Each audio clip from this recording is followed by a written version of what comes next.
Good day and welcome to another training session presented by Business Enhancement Partners.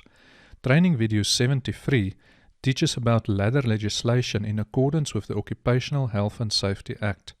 This video is intended for employee awareness training. A training record containing the video content is downloadable from the training video website to record your training event. This video is suitable to train safety officers, supervisors and managers by viewing the content without the aid of a trainer. When using this video to train shop floor level employees, it is suggested to make use of an appropriate training facilitator to present the content at the required literacy level. This video can be streamed to any smartphone, tablet, computer, overhead projector, large television screen, or any device able to display content directly from the internet. This video on ladder legislation discusses the following 4 topics, namely, when should a ladder be used? What are employee responsibilities when using a ladder? What are employer responsibilities when using a ladder? What are the requirements when using ladders on construction sites? The material presented in this video is advisory in nature and informational in content. It is not a standard or regulation, and it neither creates new legal obligations nor alters existing obligations created by legislation. Employers and individuals must comply with the safety and health standards and regulations issued and enforced by government. It is possible to jump to any of these topics for a selective training session by using the video sliding bar. Section 1. When should a ladder be used? Section 6 of the General Safety Regulations explains when a ladder should be used. Section 6 reads as follows. No employer shall require or permit any person to work in an elevated position, and no person shall work in an elevated position or from a position where such person has been made as safe as if he were working from scaffolding, unless such work is performed safely from a ladder or scaffolding. Please take note that in this video, all quotes from legislation will be shown in red text. Important conclusions from Section 6. No specific height is mentioned. A ladder or scaffold or device as safe as a scaffold must be used for any task that requires any of a person's feet to be supported at an elevated position above the normal safe walking level. This regulation makes it unlawful to climb on items like a chair or drum to reach an elevated item, even if that item is just slightly out of reach. The normal safe walking level may be below or above Earth's surface level, for example the floor in a large underground sewer tunnel or the concrete roof of an apartment building. The conditions for a normal safe walking level above or below Earth's surface level are either specified by legislation or should be determined by an appropriate risk assessment. Ladders should only be used when they comply with the requirements of the law, are used in accordance with the conditions specified in the law, and can be used safely to perform the task at hand. A risk assessment is required to evaluate the safe use of a ladder to perform work. The composition of the risk assessment team should match the complexity and dangers of the work and the environment. The law further implies that employers must train employees and third parties under their control to safely use ladders as intended by the law. Employers must control the use of ladders for both employees and third parties under their control. Employers may not expect any employee or third party under their control to make use of a ladder without being trained to do so. The poster reminds us to keep our feet clean and dry when climbing a ladder, as bad grip can make you cry or even die. Section 2. What are employee responsibilities when using a ladder? Section 13a of the General Safety Regulations reads as follows.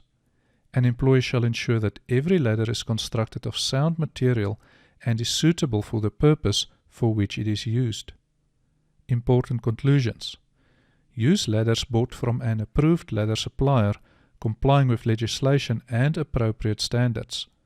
Don't use company-made ladders unless approved by a professional engineer. Ladders must be manufactured from a material approved by your organization. Most organizations do not allow wood and plastic ladders because of durability constraints. In cases like this, only aluminium and fiberglass may be used. Employees should evaluate ladder suitability by considering the ladder material type. Use fiberglass, wood or plastic where electrical hazards are present, and aluminium or steel for all other applications. The type of ladder suitable for the task. For example, you might choose between a step, straight, extension or articulated ladder, to name a few. Your decision will be impacted by the characteristics of the floor surface area, the presence of people and material where work has to be done, and any obstructions in the path of the climb. The ladder length most suited to reach the intended height. The duty rating of the ladder, considering your weight, the weight of your personal protective equipment, the weight of tools and supplies you are carrying, and the weight of tools and supplies stored on the ladder. Viewers are encouraged to view Business Enhancement Partners Training Video 070 for more detailed training regarding ladder selection. Is fitted with non-skid devices at the bottom ends and hooks or similar devices at the upper ends of the stiles, which shall ensure the stability of the ladder during normal use. Important conclusions. Non-skid devices on bottom ladder stiles must be inspected and confirmed to be in order before ladder use, as these devices get worn out or damaged over time.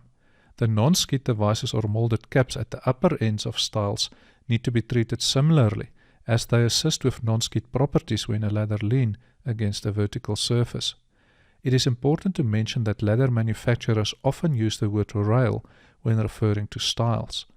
Hooks or similar devices at the upper end of a ladder is a requirement and not a suggestion. In most cases, these devices need to be procured separately. These devices must accompany all ladders except the freestanding types. The aim of this requirement is ladder stability during normal use and not merely having the mentioned equipment in place. In certain cases, employees will therefore have to investigate additional actions before safe ladder stability can be obtained. Is so lashed, held or secured while being used as to ensure the stability of the ladder under all conditions and at all times. Important conclusions. The time and equipment needed to properly stabilize a ladder on uneven or uncompacted surfaces is often underestimated and browsed over in haste. A poorly stabilized surface or dangerous height extension supporting a ladder often causes it to topple over unexpectedly while the person is busy climbing to the top. Straight or extension ladders should have their base a distance 1/4 of the height away from a wall or object. See diagram 1 to the right of the screen. The vertical surface or object leaned against when using straight or extension ladders must be able to remain stable without moving with the additional weight applied to it. Ladders must be tied down, clamped, or hooked onto objects when not leaning directly against a surface. If climbing onto another surface, for example a roof, make sure the ladder extends sufficiently beyond the platform you are climbing onto. Ladder stabilization dependent on a person holding onto the device is unreliable and should not be practiced. This practice may lead to multiple injuries. The ladder stabilization method employed needs to be able to accommodate changing conditions identified in the risk assessment for the planned time frame of use. When procuring ladders, typical user requirements should be considered, as specialized models with ladder attachments are available to simplify stabilization on uneven or challenging surfaces. Section 3. What are employer responsibilities when using a ladder? Section 13A of the General Safety Regulations read as follows. No employer shall use a ladder or permit it to be used if it has rungs fastened to the stiles only by means of nails, screws, spikes, or in like manner.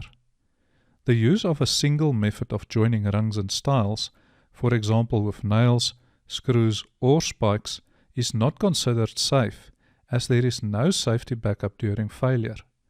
When using only nails, screws or spikes for fastening rungs to stiles, the items is kept together by friction only, and ladder strength will be insufficient for reliable, safe, long-term use. Diagram 2 to the right of the screen shows an example of an illegal ladder joint. In this case, the rungs are attached onto the stiles by glue only. A single method of joining is not allowed. Diagram 3 shows two more examples of illegal ladders according to the general safety regulations. No employer shall use a ladder or permit it to be used if it has rungs which have not been properly let into the stiles.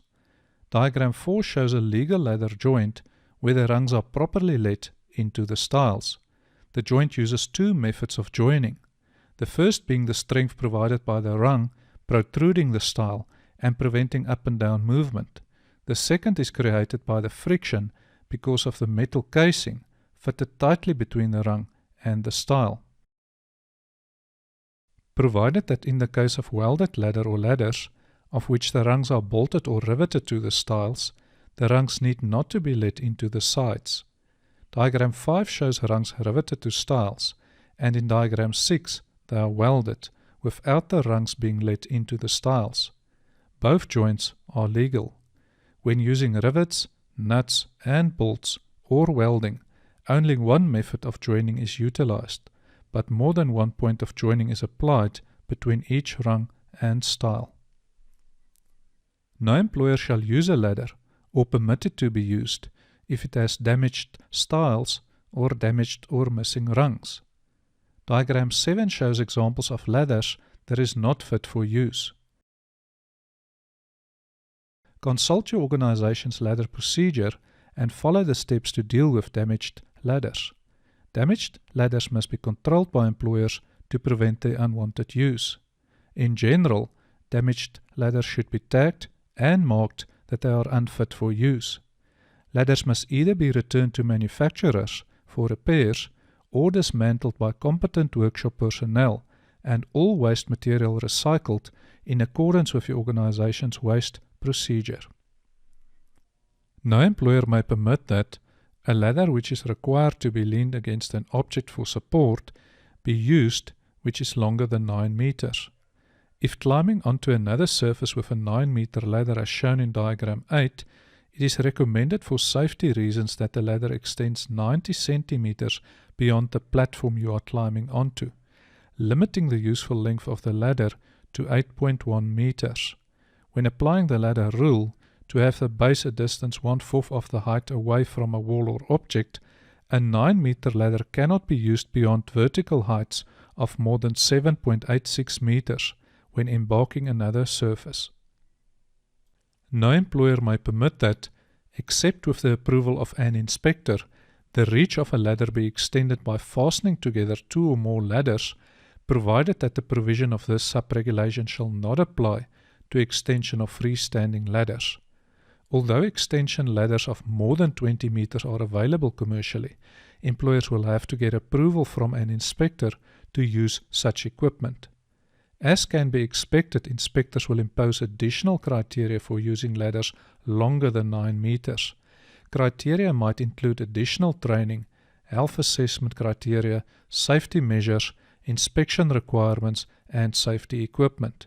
If not specified by the inspector, organizations planning to extend ladders need sign-off from a professional engineer to ensure the newly created ladder is safe and durable for use. In the case of wooden ladders, the employer shall ensure that the ladders are constructed of straight-grained wood, free from defects, and with the grain running in the length of the stiles and rungs. Diagram 9 shows wood grains suitable for ladder making. Grains ending on the sides of rungs and stiles are not suited for ladder making, as these planks might break at an angle to the length of a plank and cause injury.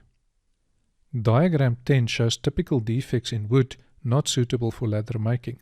However, it must be remembered that planks are not perfect and that small defects or deformities will usually not impact ladder strength and are sometimes found on commercially manufactured ladders. Employees inspecting ladders must look for defects that will impact ladder strength and stability. Diagram 11 shows the correct direction of grains running in the length of stiles and rungs with white arrows. It will also be acceptable if the grains run in the opposite direction of the white arrows. However, grains should never run at an angle to the white arrows, ending on the sides of the rungs and stiles as indicated by the 2 red arrows. In the case of wooden ladders, the employer shall ensure that the ladders are not painted or covered in any manner, unless it has been established that there are no cracks or other inherent weaknesses, provided that ladders may be treated with oil or covered with clear varnish or wood preservative. The ladder on the left side has been painted blue and does not comply with the law. From the areas where the paint has peeled off, it can be seen that the ladder has a fair amount of wear. The problem with painting ladders is that it's not possible to verify if the painted areas of the ladder are still safe and when the ladder should be removed from use. The ladder on the right side is varnished and complying with the law. The varnish protects the wood against water damage and wear and still allows the ladder to be inspected for safety before every use. When work is done from a ladder, the employer shall take special precautionary measures to prevent articles from falling off. The law requires the employer and not the employee to take special precautionary measures to prevent articles from falling off. Work is done by the employee, therefore placing the onus on the employer to make it mandatory for employees working on a ladder to assess the risk and implement controls to carry, handle, or store items on a ladder without injury to the employee or others. Train employees using ladders to safely work with and store articles on a ladder without them falling off. Train all employees not to walk or work under ladders. Make available special equipment that prevents articles from falling off. Implement a works procedure for ladders to standardize company practice.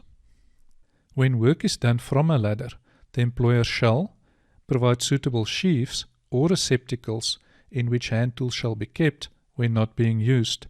The pictures on the video give examples of equipment that can be used to safely keep tools when they are not being used, when employees are working at heights. These devices must be included in ladder risk assessments and employee training.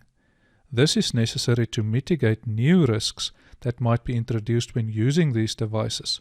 For example, the impact of the change to the center of gravity of ladders. An employer shall ensure that a fixed ladder, which exceeds 5 meters in length and is attached to a vertical structure with an inclination to the horizontal level of 75 or more, has its rungs at least 150 mm away from the structure to which the ladder is attached. Diagram 12 illustrates this requirement graphically. Please take note that the images are not drawn on scale and purely intended to illustrate the principle. If a fixed ladder is more than 5 meters long with an inclination to the horizontal level of 75 degrees or more, its rungs must be a minimum of 150 mm away from the structure to which the ladder is attached. Is provided with a cage, which extends from a point not exceeding 2.5 meters from the lower level to a height of at least 900 mm above the top level served by the ladder. Diagram 13 illustrates this requirement graphically. Please take note that the image is not drawn on scale and purely intended to illustrate the principle. If a fixed ladder is more than 5 meters long, with an inclination to the horizontal level of 75 degrees or more, it must be equipped with a cage that extends from a height not exceeding 2.5 meters from the ground level or lower surface. The cage can start at a lower height, but be careful to make it lower than the height of your longest employee, since the structure might then cause head injuries when employees move in under the cage to start climbing the ladder. At the top, the cage must extend to a height of at least 900 mm above the top level surface served by the ladder. The cage can be made higher, but remember that employees will exit the cage at this level and move forward onto the elevated surface. It is therefore important that the employees are provided with adequate infrastructure to safely pull themselves forward onto the elevated surface. The elevated surface must be equipped with safety rails to prevent employees from falling off elevated equipment or over safety rails pitched at a too low height. Shall afford firm support along its whole length for the back of the person climbing the ladder, and for which purpose no part of the cage shall be more than 700 mm away from the level of the rungs. Diagram 14 illustrates this requirement graphically. Please take note that the image is not drawn on scale and purely intended to illustrate the principle. If a fixed ladder is more than 5 meters long, with an inclination to the horizontal level of 75 degrees or more, the cage shall provide firm support along its whole length for the back of the person climbing the ladder. The cage is intended to catch or break the fall of an employee falling backwards and allow such a person to grab onto the structure to prevent free falling and allow clawing back to a safe position or hold onto the structure and scream for help. The openings at the back of the cage must therefore be small enough to catch the smallest of person, preventing them from falling through the cage. Side support is also needed that the person can grab onto the structure when falling backwards. No part of the cage shall be more than 700 mm away from the level of the rungs. The cage can be smaller, but must not be so small to frequently touch employee clothing or equipment needed to be carried by them, as this might lead to employees getting stuck in the cage or being distracted while busy climbing. A cage of more than 700 mm is not allowed, as employees might begin to free fall inside the cage or tumble and injure themselves while hitting the sides of the cage. Provided that the foregoing provisions of paragraph B shall not apply if platforms, which are spaced not more than 8 meters apart and suitable for persons to rest on, are provided. Diagram 15 graphically illustrates a possible scenario where this provision could apply. In the diagram, an employee can climb to the top of a 32-meter structure on fixed ladders with rungs at least 150 mm away from the structure without the protection of a cage. The structure is accessed by 4 ladders not longer than 8 meters, with platforms which are spaced not more than 8 meters apart and suitable for persons to rest on. It is important that platforms provided for employees to rest on have safety rails compliant with legislation around them, otherwise the indicated ladder structure with platforms in the diagram will not comply with legislation. From a safety standpoint, the bottom of the ladder should be a safe distance away from the safety rail around the platform, to prevent employees that fall the 8-meter distance from falling over the bottom safety rail and extend their free fall distance beyond 8 meters for ladders not starting at ground zero. From a zero harm perspective, it must be remembered that a free fall from an 8-meter ladder without a cage would likely cause severe injury or a fatality. It is therefore advisable to rather fit a cage to any ladder higher than 2.5 meters with an inclination to the horizontal level of 75 degrees or more, regardless of legislation, unless you make use of a secondary safety device, for example a ladder rail. The poster reminds us that ladders let you climb great heights only if you keep your safety right. Section 4. What are the requirements when using ladders on construction sites? We start off by looking at the definition of fall risk in the construction regulations. Fall risk is defined as any potential exposure to falling off or into. Users of ladders are potentially exposed to a risk of falling off or into. The fall risk definition is therefore applicable to ladder users on construction sites. It is also important to look at the definition of fall protection plan in the construction regulations.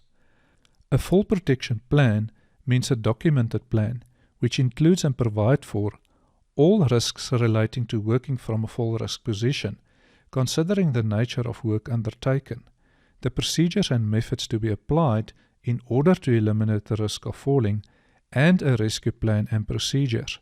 Because ladder users face a potential fall risk, the fall protection plan definition is applicable to ladder users, and therefore ladders must be included in the fall protection plan of construction sites and meet the associated requirements. Section 10.1 of the construction regulations provides more detail regarding the preparation of a full protection plan. Viewers are reminded that this video focuses on ladders only and therefore does not cover all aspects of full protection planning, other than what is needed from a ladder perspective. According to Section 10.1, a contractor must designate a competent person to be responsible for the preparation of a full protection plan. The construction regulations define a competent person as a person who has, in respect to the work or task to be performed, the required knowledge, training and experience, and where applicable, qualifications specific to that work or task, provided that where appropriate qualifications and training are registered in terms of the provisions of the National Qualifications Framework Act of 2000, those qualifications and that training must be regarded as the required qualifications and training, and is familiar with the Act and with the applicable regulations made under the Act. The full protection plan needs to be compiled by a person registered with the Institute for Working at Heights. The competent person compiling the plan must also have completed the latest training related to full protection planning specified by the National Qualifications Framework. This person further has the responsibility to stay updated with the Occupational Health and Safety Act and any regulations made under the Act. Ensure that the full protection plan contemplated in paragraph A is implemented, amended where and when necessary, and maintained as required. Organizations that have a written full protection plan in place does not necessarily comply with the law. It is even more important that the plan is implemented and maintained to ensure employee safety when working at heights, with specific focus on ladders. Because construction sites are dynamic and ever-changing, a full protection plan often requires frequent updating to reflect the latest site status.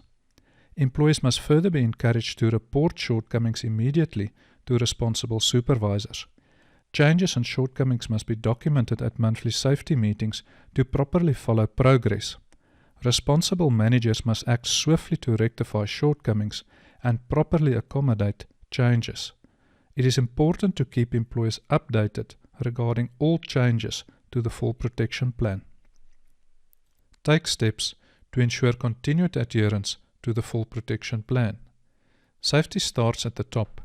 Senior managers and supervisors must set the example and comply with the full protection plan without exception. Senior managers are encouraged to review parts of the plan and emphasize its importance during site inspections. Compliance systems must be streamlined to encourage adherence to ladder requirements.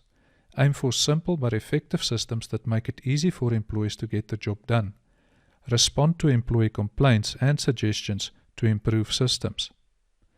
Make provision for adequate training to ensure employees are equipped with knowledge and skills to comply with ladder requirements.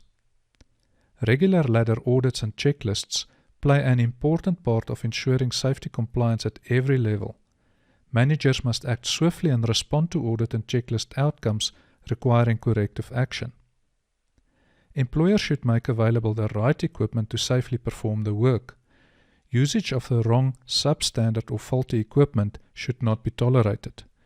Workers must be informed of their right to refuse working at dangerous heights if they haven't got access to the right equipment or haven't been trained in the proper use thereof. The adequacy of the full protection plan must be reviewed at predetermined intervals. On large, complicated and long projects, the continued suitability and effectiveness of the plan must be reviewed frequently and adjusted for improvement.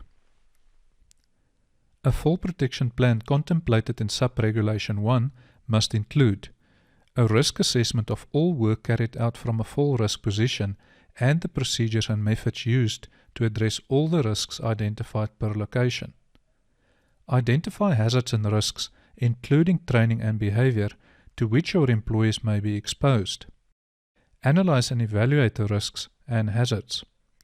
Document your plan and work procedures to remove, reduce and manage the risks and hazards. The risk assessment must be communicated to all employees. Risk assessments must be monitored and reviewed in response to significant changes in plan, equipment or staff. Must include the processes for the evaluation of the employee's medical fitness necessary to work at a full risk position and the records thereof. The full protection plan must describe the process of evaluating employees' physical and psychological fitness to work at heights, for example when using ladders. The plan must include the record-keeping process needed to confirm employee medical fitness for working at heights. Some medical conditions prohibit employees to work at heights. Medical conditions that will make a person unfit for work at heights are high blood pressure, epilepsy, diabetes, heart diseases, fear of heights. Any person who may suffer from these conditions will not be allowed to work at heights even if they are treated by a medical professional. The use of some medication causes side effects such as drowsiness, dizziness, or blurred vision, making users of such medicines unfit for working at heights. Employers must frequently inform the employees of this risk and never allow anyone to work at heights when using such medication. Employees working at heights without disclosing any of the listed medical conditions or using medication causing drowsiness, dizziness, or blurred vision are breaking company rules, which may lead to dismissal. Must include a program for the training of employees working from a full risk position and the records thereof. Training requirements must be identified per designation and listed on appointment letters. Records of training must be kept securely and identified on a training matrix. For certain equipment and activities, employees must be trained by accredited training providers. Companies are responsible to perform ongoing awareness training at intervals dependent on the level of risk associated with the task. As the users of ladders normally face higher risk, ladder awareness training must be performed at frequent intervals. Companies must also remember that there are ladder users across the organization and not only in production and maintenance departments. The company's safety system should assist managers and supervisors to verify that only accredited and medically fit employees use ladders. Must include the procedure addressing the inspection, testing and maintenance of all full protection equipment and, when compiling the company's ladder procedure, refer to training manuals, equipment instructions, manufacturer's recommendations, industry best practices, company procedures and client specifications, as well as Construction Regulations 10.4 and 10.5. The following items can be considered. Identify who will inspect and test ladders, what criteria will be used, how often ladders will be tested and inspected, and how defective ladders will be dealt with. Specify the maintenance criteria for all ladders in line with the manufacturer's requirements. Determine who will be responsible for performing maintenance activities. Determine how often maintenance routines will be required. Identify criteria that must be upheld to maintain ladder warranties, and add maintenance routines to the company's maintenance system. Ladder maintenance must preferably be carried out by an accredited ladder supplier. Must include a rescue plan detailing the necessary procedure, personnel and suitable equipment required to effect a rescue of a person in the event of a fall incident, to ensure that the rescue procedure is implemented immediately following the incident. A site-specific rescue plan with consideration to ladders should include standard or specific fall arrest rescue procedures and responsible people, standard or specific rope access rescue procedures and responsible people, first aid procedures, emergency services contact details and the kind of information they require. The end of training video 73, Ladder Legislation. Business enhancement partners create lasting partnerships that allow you to focus your efforts on growing sustainably and let us provide seamless support services. If we can help you with management, enterprise risk management or check services, please contact us or visit our website at www.bpartners.coza. Thank you for watching this video. We hope it contributes to your safe working.